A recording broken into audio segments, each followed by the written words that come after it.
তো দেখো আজকে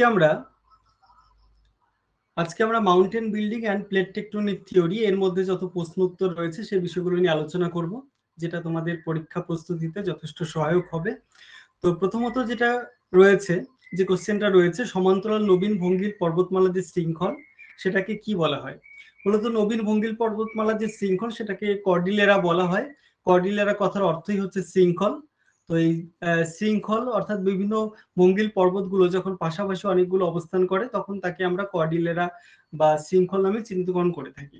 তো তারপরে যেটা রয়েছে, বয়সের দিক থেকে প্রাচীনতম পর্বত শ্রেণী, প্রি ক্রাম্বিয়ান যুগের যে পর্বতশ্রেণী সেটা হচ্ছে সব থেকে বয়সের দিক থেকে সব থেকে প্রাচীন, এবং নবীনতম পর্বতশ্রেণী হচ্ছে তোমার অ্যালপাইন। তো বয়সের দিক থেকে নবীনতম পর্বতশ্রেণী কি হবে? তাহলে 3-এর ডি, উত্তর হবে অ্যালপাইন। তারপরে যেটা রয়েছে, জিওসিনক্লাইন বা মহিখাতের ধারণা প্রথম কে প্রদান করেছিলেন? তাহলে মহিখাতের ধারণা প্রথম প্রদান করেছিলেন তিনি হচ্ছেন হল ও ডানা। সঠিক উত্তর হবে হল ও ডানা। তারপরে যেটা রয়েছে, চলে যাচ্ছি পরের কোশ্চেনে। পর্বত সৃষ্টি সংক্রান্ত তাপীয় সংকোচন যে তত্ত্বটা রয়েছে সেই তত্ত্বটা কে দিয়েছেন? তাপীয় সংকোচন তত্ত্ব বা থার্মাল কনস্ট্রাকশন থিওরি সেটার প্রবক্তা হলেন জেফ্রি। জেফ্রি। আর হোমস দিয়েছেন কনভেকশন কারেন্ট থিওরি। আর উইলসন তো প্লেট কথাটি প্রথম ব্যবহার করেছিলেন। হল উডানোটা আগেই দেখলাম। আচ্ছা, এবারে মহিখাত তত্ত্বটা বা জিওসিনক্লাইন তত্ত্বটার প্রথম প্রদান করেছিলেন কে? এটার উত্তর হবে কোবার। বিজ্ঞানী কোবার প্রথম মহিখাত তত্ত্বটা প্রদান করেছিলেন। তারপরে রয়েছে sliding continent theory. Sliding continent theory বা মহাদেশীয় বিচরণ তত্ত্বটি দিয়েছেন বিজ্ঞানী ড্যালি। আচ্ছা, পরের কোশ্চেন আমি চলে যাচ্ছি। পর্বত সৃষ্টির যে রেডিও অ্যাক্টিভিটি থিওরি বা তেজস্ক্রিয় সক্রিয়তা তত্ত্ব, এটা কার দেওয়া? এটা হচ্ছে বিজ্ঞানী জলির দেওয়া। এগুলো তোমাদের মনে রাখতে হবে। প্রত্যেকটা বিজ্ঞানীর নাম তোমাদের কে কোন তত্ত্ব দিয়েছিলেন সেটা তোমাদের মনে রাখতে হবে। তারপরে কোবারের মতে মহিখাতের দুপাশের কঠিন শিলাভাগকে কি বলা হয়? এটা আমরা মাউন্টেন বিল্ডিং যে ক্লাসটা নিয়েছিলাম ওই ক্লাসের মধ্যে আলোচনা করেছি। এটা উত্তর হবে ক্রাটোজেন। ঠিক আছে, ক্রাটোজেন হচ্ছে মহিখাতের দুপাশে কঠিন যে শিলাভাগ, যিনি কোবারের যে মহিখাত তত্ত্বটা রয়েছে জিওসিনক্লাইন তত্ত্ব সেখানে তিনি উল্লেখ করেছিলেন। কোবারের মতে দুটি ভঙ্গিল পর্বতের মধ্যভাগী হচ্ছে মালভূমি, সেটা অবশ্যই মিডিয়ান মাস নামে তিনি চিহ্নিত করেছেন। এটা আমরা ওই মাউন্টেন বিল্ডিং ক্লাসটাতে আমরা আলোচনা করেছি। তারপরে দেখো তাপীয় পরিচলন স্রোত বা থার্মাল কনভেকশন থিওরি, এই তত্ত্বটা কার দেওয়া? এটার সঠিক উত্তর হবে আর্থার হোমস। আর্থার হোমস কিন্তু এই থার্মাল কনভেকশন যে থিওরি বা তাপীয় পরিচলন স্রোত মতবাদ সেটা তিনি দিয়েছেন। পর্বতের উত্থান ও ক্ষয়ের সম্মিলিত যে পর্ব, এই সম্মিলিত পর্বটাকে কি বলা হয়? সম্মিলিত পর্বটাকে মূলত তোমার গ্লিপ্টোজেনেসিস বলা হয় সম্মিলিত পর্বটাকে। মহিখাতের সৃষ্টি, পলি সঞ্চয়, তর্জনিত অবনমনের যে পর্ব সেটাকে কি বলা হয়? এটা সঠিক উত্তর হবে লিথোজেনেসিস। প্রথম পর্যায়ে মহিখাতে পলি সঞ্চয় এবং অবনমন এই প্রক্রিয়াটাকে লিথোজেনেসিস বলা হয়। তিব্বতের মালভূমি এক প্রকার, এটা অবশ্যই মিডিয়ান মাস। গিরিজনী আলোড়নের নির্মাণ পর্বে সঞ্চিত যে পলল গুলো, নির্মাণ পর্বে সঞ্চিত যে পলিগুলো সেটাকে কি বলা হয়? এটা বলা হচ্ছে ফ্লিশ। এবং গিরিজনী আলোড়নের শেষে যেটা সঞ্চিত হয় সেটাকে বলা হচ্ছে মোলাস। ফ্লিশ এবং মোলাস, এটা আমরা প্লেট টেকটনিক থিওরিতে আলোচনা করেছি, ক্লাসটা দেখে নিও তোমরা বিষয়গুলো। তারপরে কোবার ছিলেন একজন কোন দেশের দার্শনিক বা ভূতত্ত্ববিদ? কোবার ছিলেন একজন মূলত জার্মান ভূতত্ত্ববিদ। তারপরে আমরা 18 নম্বর কোশ্চেনে চলে যাচ্ছি। 18 নম্বর কোশ্চেনে বলা হচ্ছে যে সমুদ্রের অগ্রগমন পর্ব বা পশ্চাৎগমন পর্বের যে ধারণা, এটা আমরা কোন তত্ত্বে পাওয়া যায়? এটা জলির তত্ত্বে পাওয়া যায়। জলির যে তেজস্ক্রিয় তত্ত্বটা রয়েছে এটাতেই পাওয়া যায়। গিরিজনী আলোড়নের ইংরেজি প্রতিশব্দ ওরোজেনেসিস কথাটা প্রথম ব্যবহার করেছিলেন কোন বিজ্ঞানী? এটার সঠিক উত্তর হবে, তোমরা জেনে রাখো, গিলবার্ট, যিনি পর্যায়ন কথাটাও বা গ্রেডেশন কথাটাও ব্যবহার করেছিলেন। ওরোজেনেসিস কথাটাও প্রথম কিন্তু ব্যবহার করেছিলেন জিকে গিলবার্ট। পর্বত সৃষ্টির ধ্রুপদী তত্ত্বগুলোকে ভূগাঠনিক ক্রিয়ার কেন্দ্র হিসাবে পরিগণিত হয়েছে। এটা হচ্ছে মহিখাত, অর্থাৎ মহিখাতের মাধ্যমে কিন্তু মহিখাতে সঞ্চিত পলরাশি ভাস্কে ভঙ্গিল পর্বত সৃষ্টি হয়েছে। এটাই কিন্তু মেইনলি ধ্রুপদী তত্ত্বগুলো এটাই বলছে আর কি। তারপরে যেটা রয়েছে দেখো 21 নাম্বারটা, নিম্নলিখিত পর্বতশ্রেণীগুলির মধ্যে কোনটি উত্তর ও পশ্চিম গোলার্ধে অবস্থিত? এখানে যে পর্বতশ্রেণীগুলো রয়েছে এগুলোর মধ্যে অপশন বি বা অ্যাপেলেশিয়ান যে পর্বতশ্রেণী, অ্যাপেলেশিয়ান পর্বতশ্রেণীটাই উত্তর ও পশ্চিম গোলার্ধে অবস্থিত। আদর্শ কর্ডিলেরার অবস্থান দেখতে পাওয়া যায় কোন পর্বতে? এটা সঠিক উত্তর হবে রকি পর্বতে। রকি যে পর্বতটা, এখানে আদর্শ আন্দিজ পর্বতেও কিছুটা দেখা যায়, কিন্তু রকি পর্বতে আদর্শ কর্ডিলেরার অবস্থানটা সঠিকভাবে দেখতে পাওয়া যায়। তারপরে যেটা রয়েছে সুয়েসের মতে মহিখাতের যে পার্শ্বীয় অংশটির চলন ঘটে সেটাকে কি বলা হয়? সুয়েসের মতে মহিখাতের পার্শ্বীয় অংশের চলন যেটা ঘটে সেটাকে বলা হয় বাকল্যান্ড, আর যে স্থিতিশীল যে অংশটা থাকে সুয়েসের মতে সেটাকে বলা হচ্ছে ফোরল্যান্ড। পরের কোশ্চেনই দেখো, সুয়েসের মধ্যে মহিখাতের যে পার্শ্ব অংশটি স্থিতিশীল থাকে সেটাকে বলা হচ্ছে ফোরল্যান্ড। একটা অন্তর্দেশীয় পর্বতশ্রেণী হলো, 25 নম্বর কোশ্চেন বলা হচ্ছে একটা অন্তর্দেশীয় পর্বতশ্রেণী একটা দেশের মধ্যেই থাকে, সেটা কোন পর্বতশ্রেণী হবে? এখানে দেখো রকি, আন্দিজ, অ্যাপেলেশিয়ান, হিমালয়। এখানে সঠিক উত্তর হবে অপশন ডি অর্থাৎ হিমালয়। বিভিন্ন দেশের মধ্যে অবস্থান করে, বিভিন্ন দেশের মধ্যে এই পর্বতশ্রেণীটা অবস্থান করছে। তো তারপরে যেটা রয়েছে দেখো, পর্বত সৃষ্টি সংক্রান্ত তরঙ্গায়িত ও দোলন তত্ত্বটি কে দিয়েছিলেন? তরঙ্গায়িত দোলন তত্ত্বটি undulation or oscillation theory and oscillation theory, এই তত্ত্বটি দিয়েছিলেন বিজ্ঞানী হারম্যান। এটা মনে রাখতে হবে তোমাদের, আন্ডুলেটিং অ্যান্ড অসিলেশন থিওরিটি দিয়েছিলেন হারম্যান। আর বাকিগুলো তো আমরা জানি, ওয়েগনারের মহিসঞ্চরণ তত্ত্ব, আর্থার হোমসের পরিচলন স্রোত তত্ত্ব, জেফ্রিসের তাপীয় সংকোচন তত্ত্ব, বিষয়গুলো আমরা জানি। তারপরে যেটা রয়েছে একটি নবীন ভঙ্গির পর্বতমালা, নবীন ভঙ্গির পর্বতমালা হবে অবশ্যই অপশন ডি আল্পস। এবারে আমরা 28 নম্বর কোশ্চেনে চলে যাব। 28 নম্বর কোশ্চেনে বলা হচ্ছে যে যুগকে নবীন ও প্রাচীন ভঙ্গিল পর্বতের মধ্যবর্তী সীমা ধরা হয় সেটা হচ্ছে অবশ্যই টারশিয়ারি যুগ।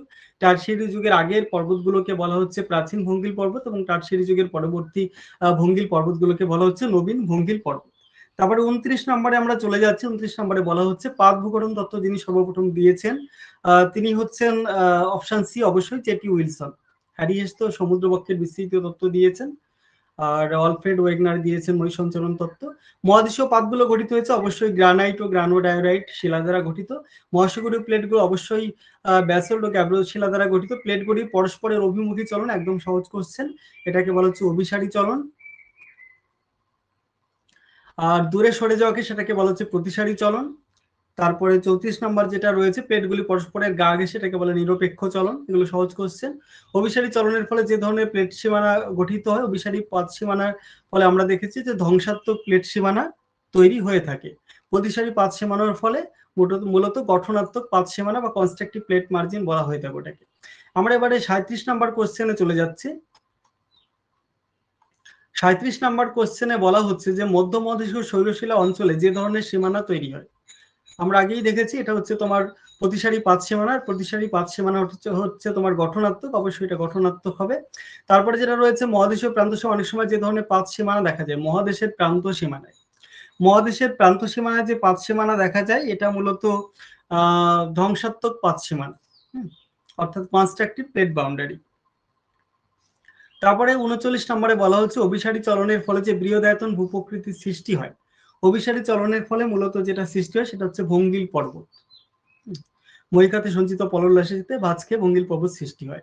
প্রতিসারী চলনের ফলে যে বৃহদায়তন ভূপ্রকৃতি গড়ে ওঠে সেটা মূলত হচ্ছে মধ্য সামুদ্রিক শৈলশিরা, মহাসাগরীয় শৈলশিরা।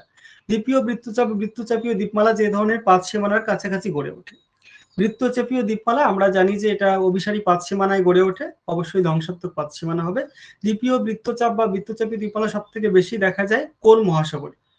এটার উত্তর হবে অপশন সি অর্থাৎ প্রশান্ত মহাসাগরীয় বৃত্তচাপীয় দ্বীপমালা।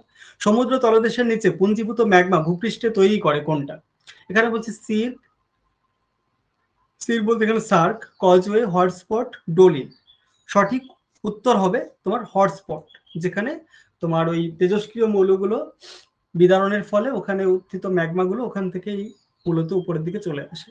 উত্তর আমেরিকার প্লেটের চলনের প্রধান অভিমুখ কোনটি? এটা আমরা প্লেট বাউন্ডারি প্লেট টেকটনিক থিওরিতে আলোচনা করেছি। সঠিক উত্তর হবে দক্ষিণ পূর্ব থেকে উত্তর পশ্চিম দিক। প্রশান্ত মহাসাগরীয় প্লেটের চলনের অভিমুখ, প্রশান্ত মহাসাগরীয় প্লেটের চলনের যে অভিমুখ, এটার অভিমুখ হবে দক্ষিণ পূর্ব থেকে উত্তর পশ্চিম। বিষয়টা তোমরা জেনে রাখবে। এরপরে আমরা 46 নম্বর কোশ্চেনে চলে যাচ্ছি। 46 নম্বর কোশ্চেন বলা হচ্ছে ক্যালিফোর্নিয়ার সান আন্দ্রিয়াস চ্যুতি রেখাটা অবশ্যই নিরপেক্ষ পাতসীমানা অঞ্চলে রয়েছে। ইউরোপীয় প্লেটের চলনের প্রধান অভিমুখ ইউরোপীয় প্লেটের চলনের প্রধান অভিমুখ যেটা, এটা তোমরা মনে রাখবে, উত্তর পশ্চিম থেকে দক্ষিণ পূর্ব। অস্ট্রেলীয় প্লেটের চলনের প্রধান অভিমুখ, এটার সঠিক উত্তর হবে দক্ষিণ থেকে উত্তর।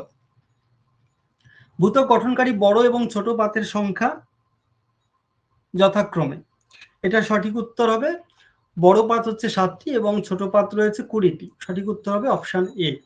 অভিসারী পাত সীমানা যেখানে দুটো মহাদেশীয় পাতের ধাক্কা হয় বা জোড়া লাগে, এই জোড়া লাগার যে রেখাটা বা সীমানাটা, সেটাকে বলা হচ্ছে অবশ্যই সূচার লাইন। তারপরে 51 নম্বর কোশ্চেনে বলা হচ্ছে দুটো মহাসাগরীয় পাতের সংঘর্ষস্থলে বিভিন্ন শিলার ও আগ্নেয় পদার্থের সমন্বয়ে সৃষ্ট যে মিশ্র পদার্থ, সেটাকে কি বলা হয়? এটা সঠিক উত্তর হবে মোলাঙ্গে বা মেলাঙ্গে বলা হয়। তারপরে যেটা রয়েছে, কোন পাত সীমান্তে ট্রান্সফর্ম চ্যুতি দেখা যায়? অবশ্যই নিরপেক্ষ পাত সীমান্তে।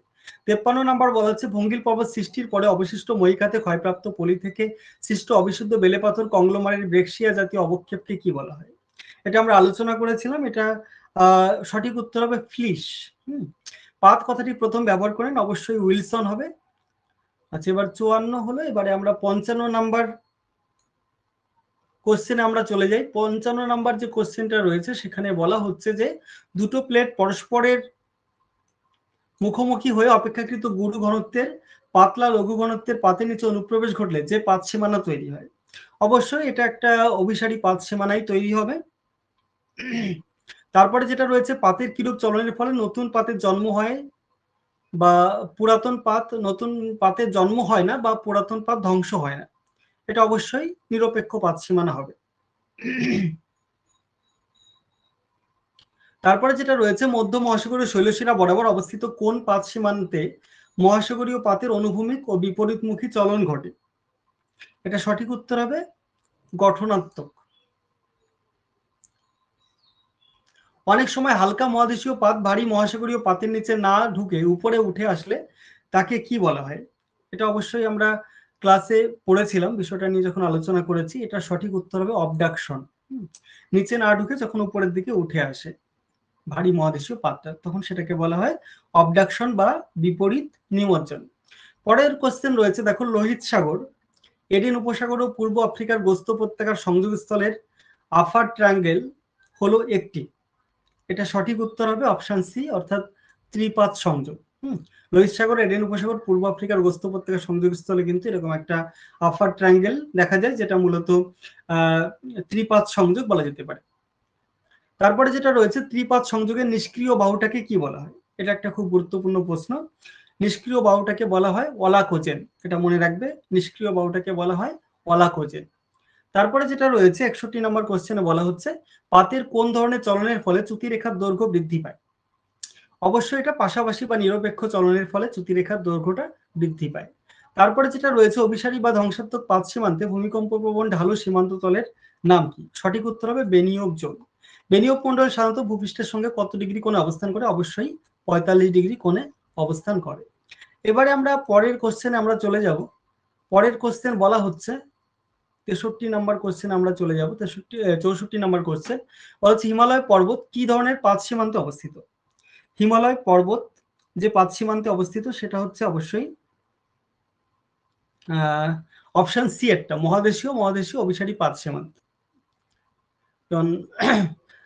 তারপরে যেটা রয়েছে, কর্ডিলেরা বা পর্বত শৃঙ্খল কি ধরনের পাত সীমান্তে অবস্থিত? এটা সঠিক উত্তর হবে অপশন এ, অর্থাৎ মহাদেশীয় মহাসাগরীয় অভিসারী পাত সীমান্ত। তারপরে 66 নাম্বার কোশ্চেন বলা হচ্ছে ট্রান্সফর্ম চ্যুতি হলো এক ধরনের, এটা কি হতে পারে? এটা সঠিক উত্তর হবে আয়াম স্থলন চ্যুতি। যেহেতু নিরপেক্ষ পাত সীমানা বরাবর আয়াম বরাবর কিন্তু শিলাস্তরের স্থলন ঘটে, তো যার জন্য এটাকে আমরা আয়াম স্থলন চ্যুতি বলবো। সমুদ্র তলদেশ সম্প্রসারণ তত্ত্বটা প্রথম দিয়েছিলেন কে? অবশ্যই বিজ্ঞানী হ্যারি হেস। সমুদ্র তলে সম্প্রসারণ তত্ত্ব প্রকাশ করেছিলেন 1960-এর দশকে। অবশ্যই মধ্য মহাসাগরের শৈলশিরা অঞ্চলে ভূ অভ্যন্তরীণ পরিচালন স্রোতের যে প্রবাহ প্রমাণ গিয়েছে, সেটা কি ধরনের প্রমাণ পাওয়া গিয়েছে? সেটা কি ধরনের প্রবাহ, ঊর্ধ্বমুখী না নিম্নমুখী?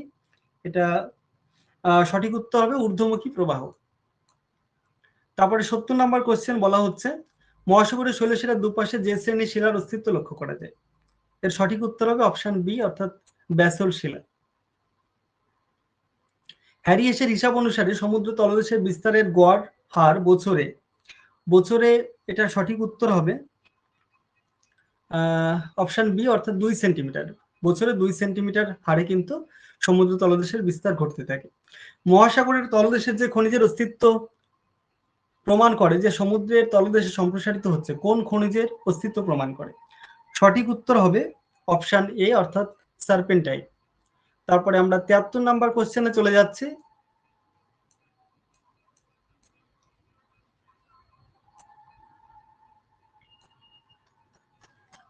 73 নাম্বার কোশ্চেনে বলা হচ্ছে যে মহাসাগরের তলদেশে অবস্থিত চ্যাপ্টা মাথার পাহাড় বা আগ্নেয়গিরিকে কি বলে?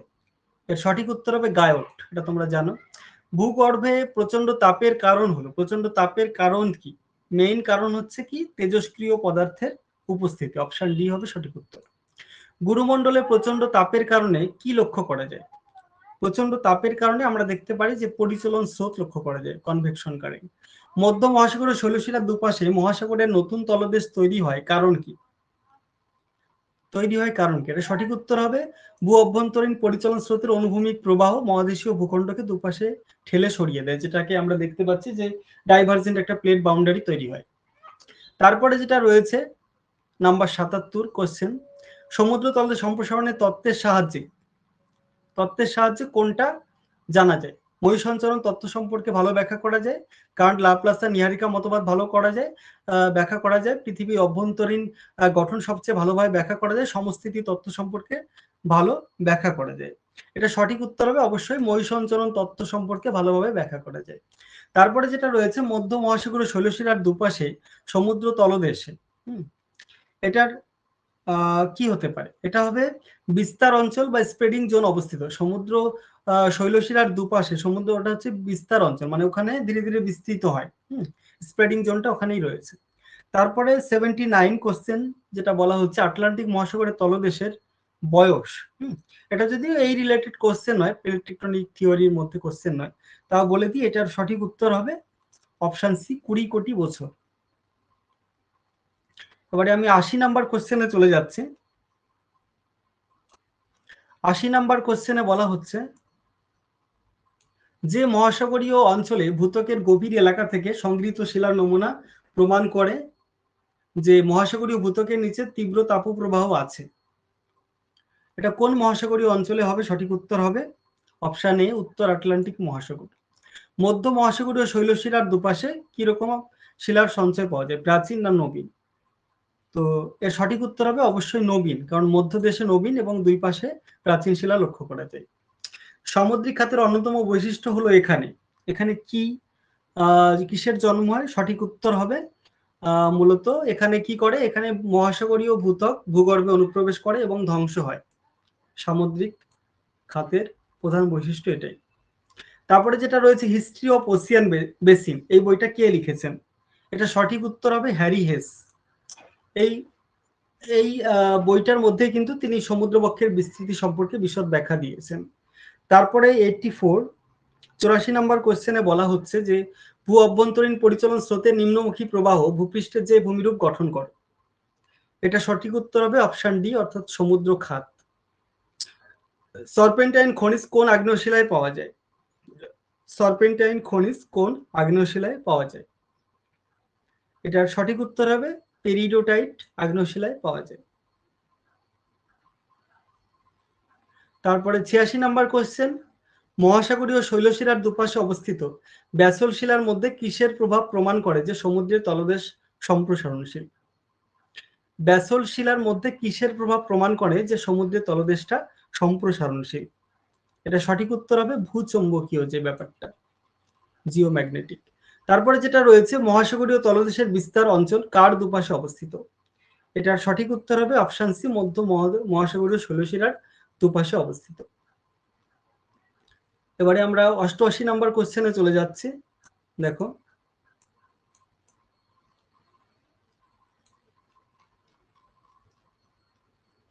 88 নাম্বার কোশ্চেন বলা হচ্ছে যে মহাসাগরের তলদেশে সার্পেন্টাইন খনিজের উপাদানের যোগান অঞ্চল কোথায় অবস্থিত?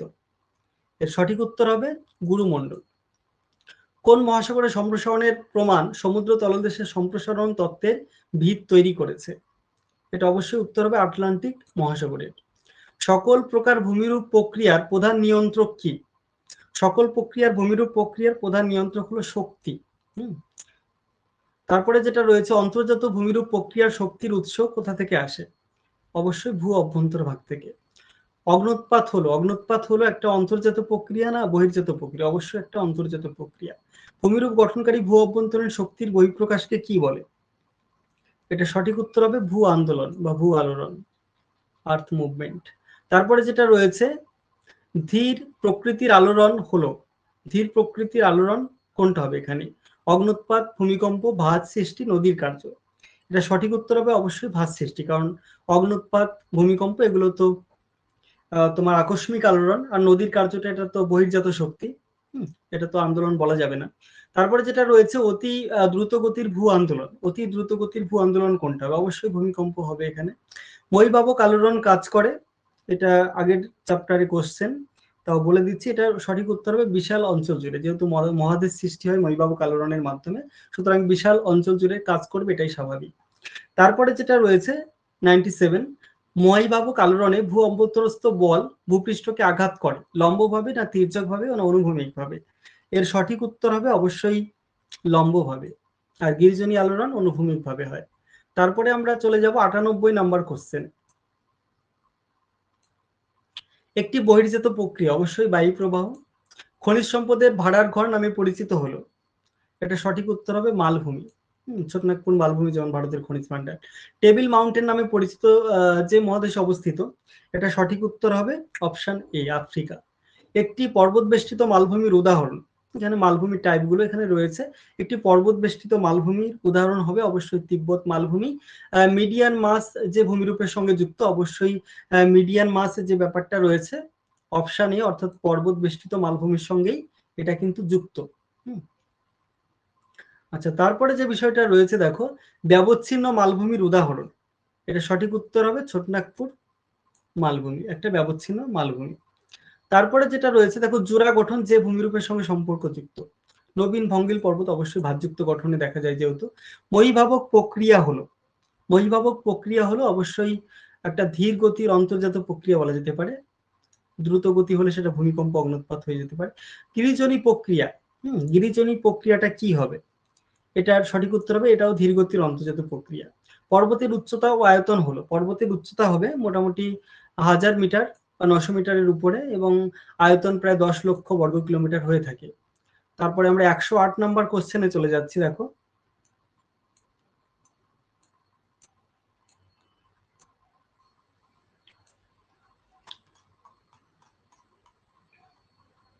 একশো আট নাম্বার কোশ্চেনে বলা হচ্ছে যে বয়স অনুসারে ইউরোপের সবচেয়ে প্রাচীন ভঙ্গিল পর্বত কোনটি?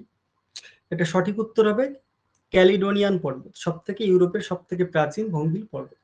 বয়স অনুসারে ক্যালিডোনিয়ান ভঙ্গিল পর্বত যত বছরের পুরাতন? এটা সঠিক উত্তর হবে প্রায় 40 কোটি বছরের পুরাতন। বয়স অনুসারে হার্সিনিয়ান ভঙ্গিল পর্বত যত বছরের পুরাতন? এটা সঠিক উত্তর হবে অপশন এ, অর্থাৎ প্রায় 40 কোটি বছরের পুরাতন। তারপরে যেটা রয়েছে, বয়স অনুসারে অ্যালপাইন ভঙ্গিল পর্বত যত বছরের পুরাতন? এটি সঠিক উত্তর হবে প্রায় 6 থেকে 7 কোটি বছরের পুরাতন। এগুলো তোমাদের মনে রাখতে হবে, মুখস্থ করতে হবে। পর্বত যে ক্রমের ভূমিরূপ, পর্বত অবশ্যই দ্বিতীয় ক্রমের ভূমিরূপ, পর্বত মালভূমি সমভূমি এগুলো। প্রথম পর্বত তো মহাদেশ মহাসাগর। পশ্চিমঘাট যে ধরনের পর্বতমালার উদাহরণ? পশ্চিমঘাট পর্বত অবশ্যই একটা উপকূলীয় পর্বত বলা যেতে পারে, ভারতের উপকূল অঞ্চলে লক্ষ্য করা যায়। স্তূপ পর্বত উৎপত্তির জন্য অপরিহার্য, ভাস না চ্যুতি? অবশ্যই উত্তর হবে চ্যুতি। 115 নম্বর কোশ্চেন বলা হচ্ছে যে পৃথিবীর শীতলতম শুষ্কতম ক্ষয়জাত মালভূমির উদাহরণ কোনটি? এটা সঠিক উত্তর হবে আন্টার্কটিকা। শীতলতম শুষ্কতম ক্ষয়জাত মালভূমি বলতে আন্টার্কটিকাকেই আমরা বুঝি। তারপরে রয়েছে 116 নম্বরে বলা হচ্ছে লাভা মালভূমি সাধারণত কোন শিলায় গঠিত হয়? লাভা মালভূমি সাধারণত মূলত ব্যাসল্ট শিলায় গঠিত হয় লাভা মালভূমি। মহাদেশ কোন আলোড়নের সৃষ্টি হয়? এটা সঠিক উত্তর হবে মহাদেশ মহিভাবক আলোড়নের সৃষ্টি হয়, সহজ উত্তর। পর্বত কোন আলোড়নের সৃষ্টি? অবশ্যই গিরিজনী আলোড়নের সৃষ্টি হবে। 118। এবার আমরা চলে যাব 119 নাম্বার কোশ্চেন। ভারতের ব্যারান দ্বীপে অবস্থিত পর্বতটি কি জাতীয়? অবশ্যই সঞ্চয়জাত বা আগ্নেয়গিরি সঞ্চয়জাত পর্বত। তিব্বত কি ধরনের মালভূমি? তিব্বতটা মূলত একটা পর্বত বেষ্টিত মালভূমি বলা চলে। হিমালয় সহ অন্যান্য পর্বতগুলো তিব্বত মালভূমিকে ঘিরে রয়েছে। দক্ষিণ আমেরিকার আন্দিজ কি জাতীয় ভূমিরূপ? এটা অবশ্যই একটা ভঙ্গিল পর্বত। ইউরোপের ভোজ ব্ল্যাক ফরেস্ট এটা অবশ্যই একটা হোস্ট বা স্তূপ পর্বত। ভারতের পরেশনাথ কি ধরনের পর্বত? এটা সঠিক উত্তর হবে অপশন ডি, ক্ষয়জাত পর্বত। ইউরোপের আল্পস কোন ধরনের প্রধান ভূমিরূপের অন্তর্গত? এটা সঠিক উত্তর হবে ভঙ্গিল পর্বত। ব্রেক্সিয়া কোন পর্বতে দেখা যায়? এটা সঠিক উত্তর হবে স্তূপ পর্বতে। অস্ট্রেলিয়ার ব্লু মাউন্টেন কোন ধরনের ভূমিরূপের অন্তর্গত? এটা সঠিক উত্তর হবে ব্যবচ্ছিন্ন মালভূমি। কাশ্মীর উপত্যকা কোন ধরনের ভূমিরূপের উদাহরণ? এটা সঠিক উত্তর হবে অপশন বি, অর্থাৎ হ্রদ সমভূমি। কাশ্মীর, এখানে বিভিন্ন লেকগুলো রয়েছে, ডাল, উলার, এগুলো। ইরানের মালভূমি কোন ধরনের মালভূমি? ইরানের মালভূমি হবে অবশ্যই পর্বত বেষ্টিত একটা মালভূমি। এরপরে আমরা 129 নম্বর কোশ্চেনে চলে যাচ্ছি। দেখো 129 নম্বর কোশ্চেনে বলা হচ্ছে যে অধিক পরিমাণে জীববৈচিত্র্য লক্ষ্য করা যায় অবশ্যই পার্বত্য অঞ্চলে। 130 নম্বর কোশ্চেন, এটা যে পাঁচ সীমান্ত যেটা দেখতে পাচ্ছ তোমরা, অবশ্যই এটা অভিসারী পাঁচ সীমান্ত হবে।